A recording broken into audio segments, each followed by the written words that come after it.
Olá, amigos! Nós estamos aqui a convite da Patrícia Zerbinati. Esse vídeo vai para o canal dela, Patrícia Zerbinati Oficial.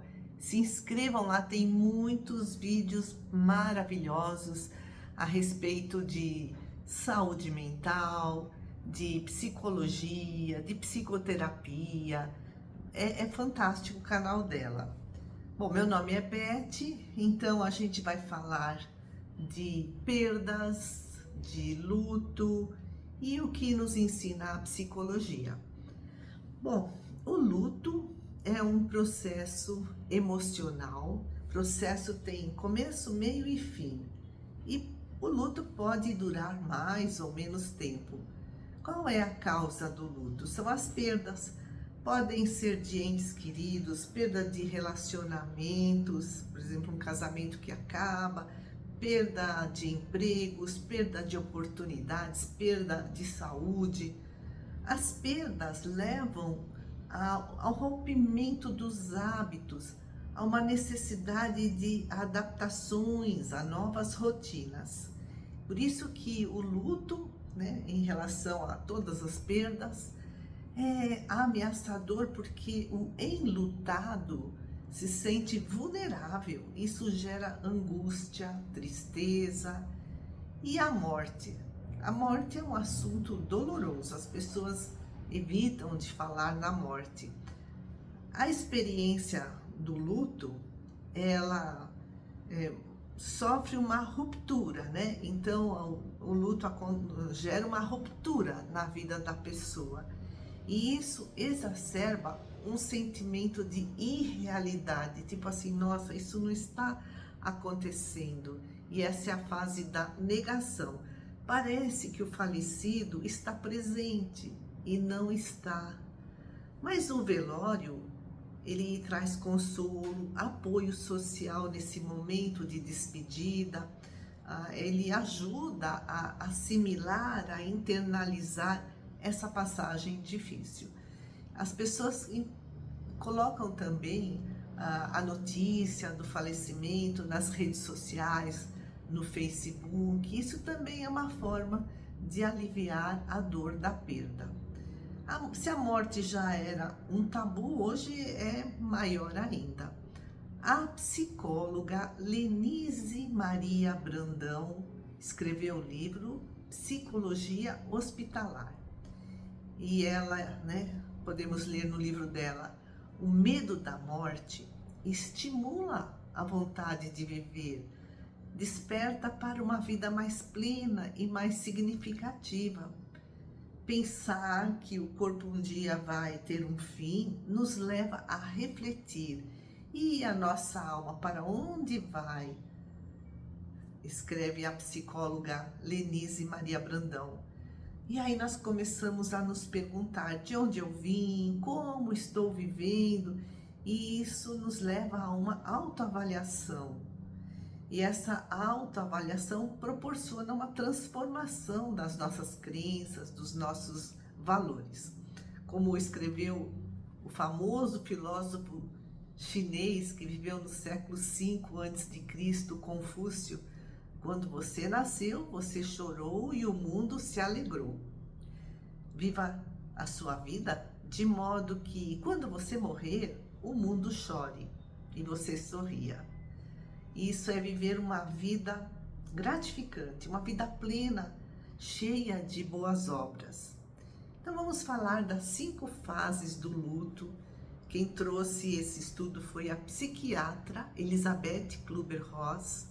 Acompanhando pacientes terminais, ela elaborou as 5 fases do luto para qualquer tipo de perda.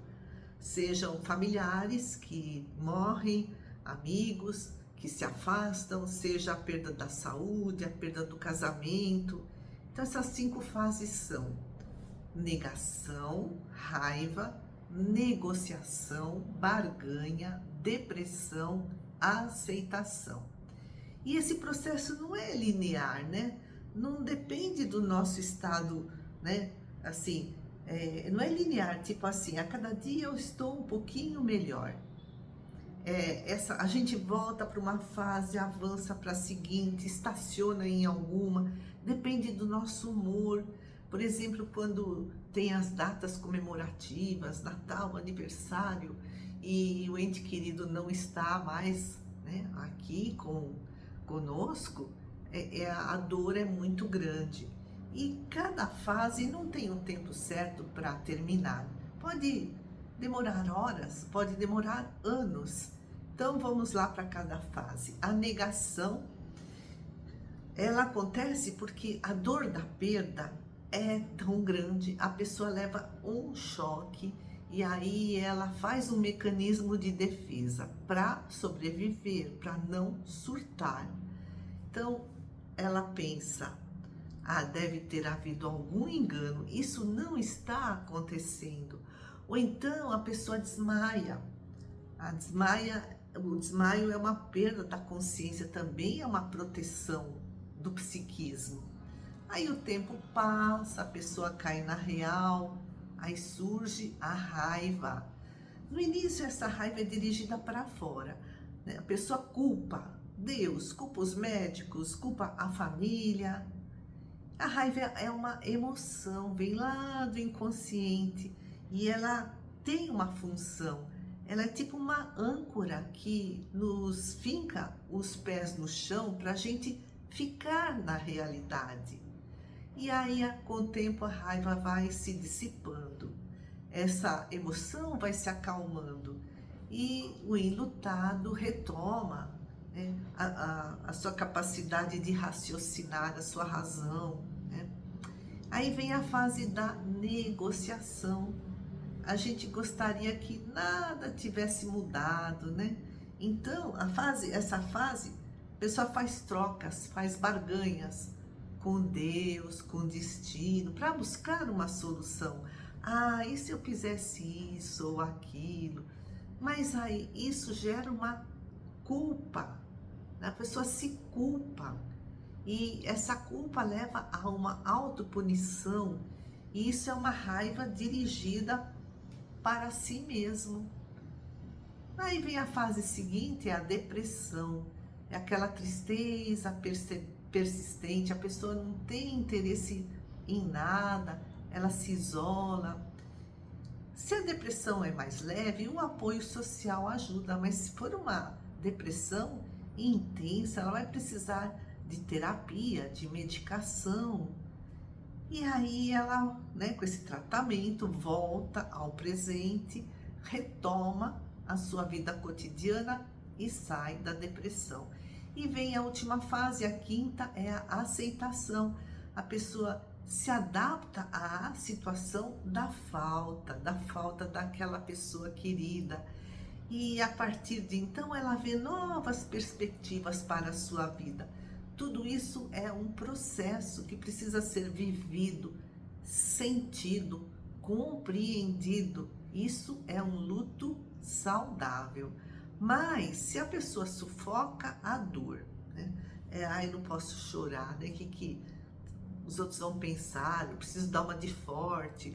Se a pessoa se isola o tempo todo, se ela se culpa, eu não fiz tudo que eu podia, aí ela não sai da depressão.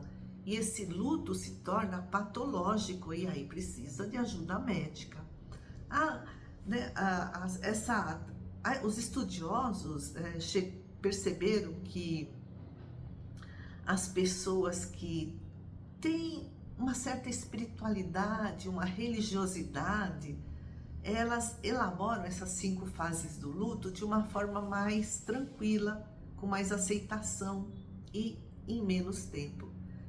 E em relação às crianças, cada idade, né, em que a criança se encontra, ela entende a morte de um jeito diferente. Mas ela percebe que houve uma mudança no ambiente, que as pessoas mudaram seu comportamento, as suas emoções. É preciso conversar com as crianças, explicar que a morte faz parte da vida. A vida é um ciclo, é algo natural.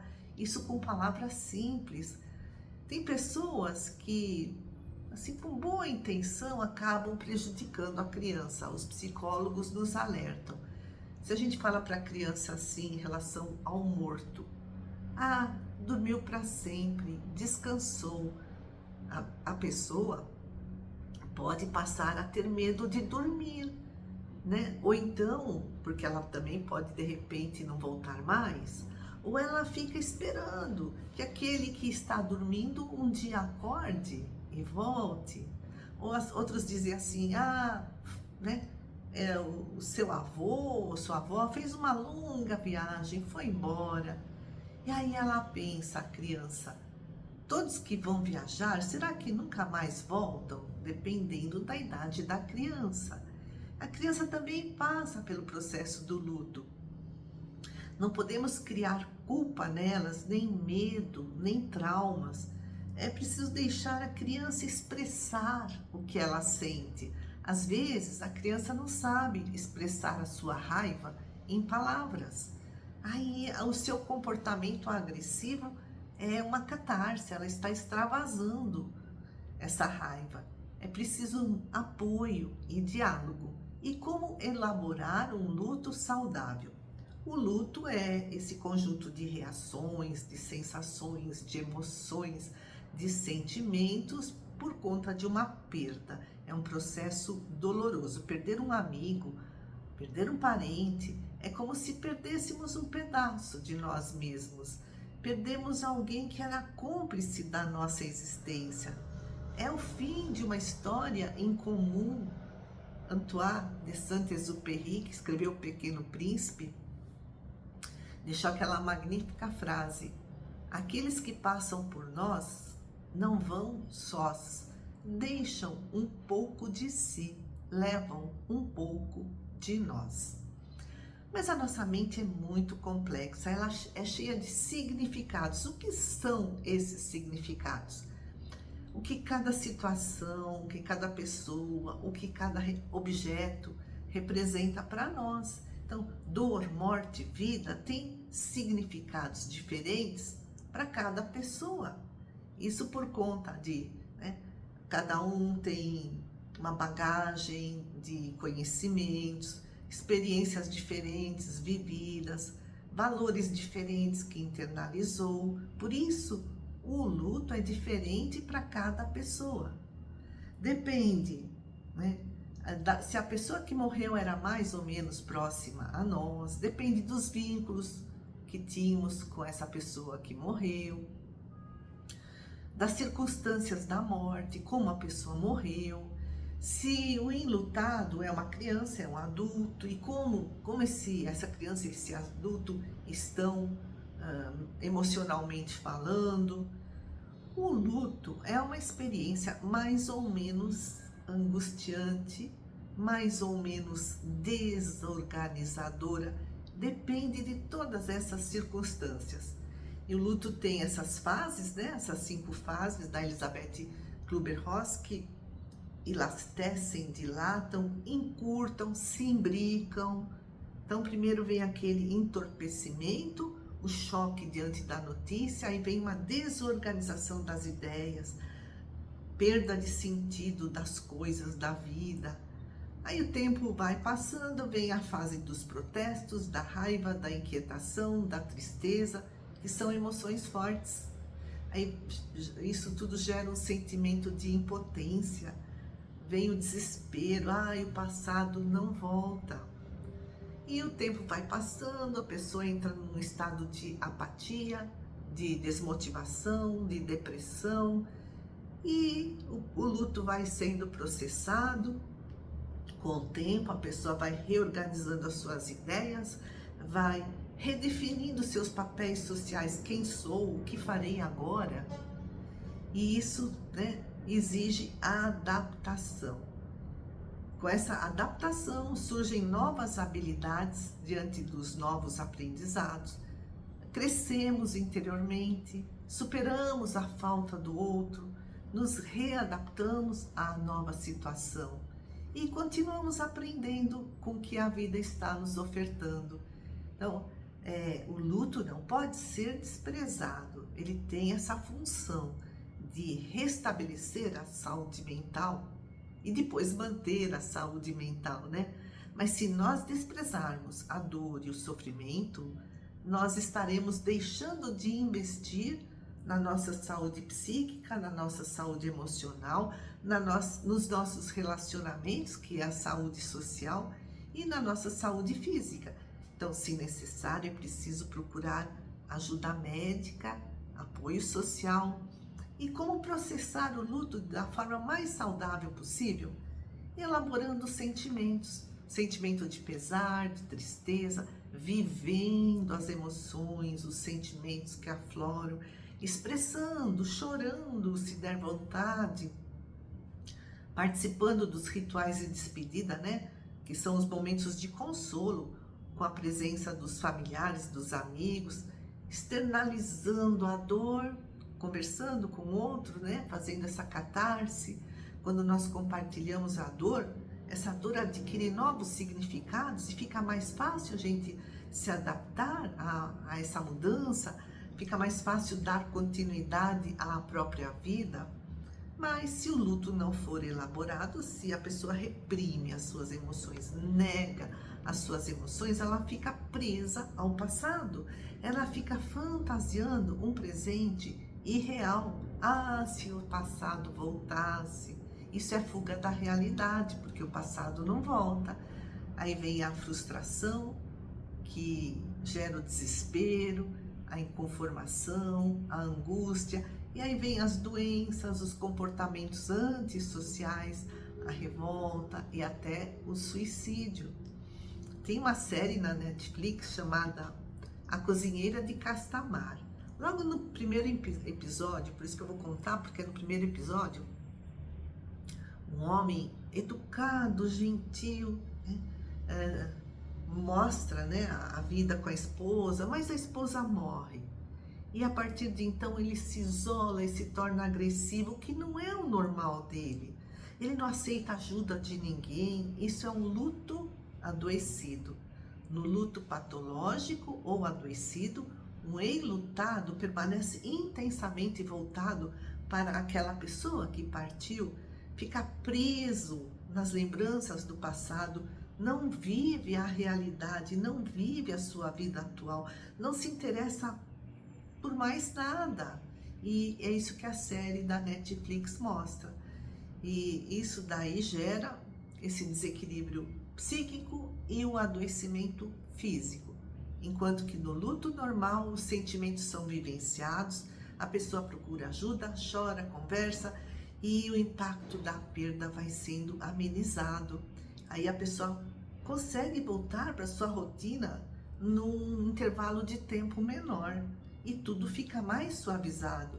A pessoa, a partir de então, tem a capacidade, consegue construir novos vínculos, assim, se interessar por novas atividades, ou seja, ela retoma a sua vida. Então é muito importante que os familiares, os amigos do enlutado o ajudem, dando-lhe voz, respeitando, solidarizando-se com a dor do enlutado, né? E o esclarecimento de alguma religião, como a própria Organização Mundial da Saúde publica, né? Alguma religião, a religiosidade, a espiritualidade ajuda muito. Amigos queridos, agradeço muito a atenção de todos. Não se esqueçam de inscrever no canal Patrícia Zerbinati Oficial. Muito obrigada.